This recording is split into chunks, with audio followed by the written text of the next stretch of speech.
आप सभी भाई बहनों का धर्म दर्शन की ज्ञान संदेश कक्षा में एक बार फिर स्वागत है। आज की चर्चा संस्कारों को लेकर करने जा रहे हैं। देखिए, जीवन में सुख दुख सबके ही बने रहते हैं।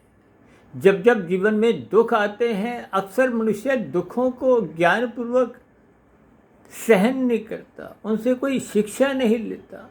क्योंकि शास्त्र बार बार कहते हैं, कर्मफल सिद्धांत की बारीकियों को समझो। आपके जीवन में जब जब दुख आते हैं, उनके पीछे के कारण को समझिए।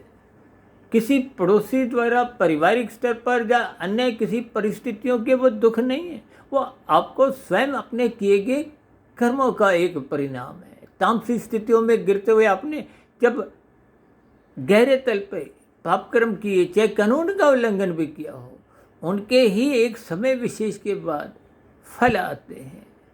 इन दुख रूपी स्थितियों को ज्ञानपूर्वक सहन करें, परमात्मा से जुड़ें।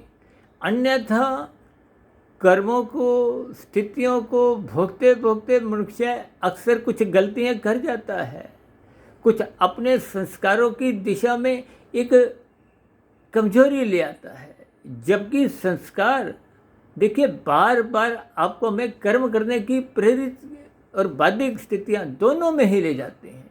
यदि बुरे संस्कार होंगे तो पाप कर्म करने को पुनः बाध्य करते हैं। शुभ संस्कार होंगे, बार बार आपको अच्छे कर्म करने की ओर उत्साहित करते हैं। इसलिए अपने जीवन में देखिए, कर्माशय तो एक बार ही फल देता है, संस्कार बार बार ये बाध्यक स्थितियां को हो, उत्साहित स्थितियां पर बार बार एक जोर देता है। इसलिए संस्कार जीवन में कभी भी बिगड़ने ना पाएं। ऐसी स्थितियां तभी बन पाती हैं जब मनुष्य सत्संग करता है, ब्रह्म मुहूर्त में उठता है, शास्त्रों को स्वाध्याय करता है, गुरु के प्रवचनों को निरंतर अपने जीवन में अपनाता हुआ जीवन अनुशासित बनाता है।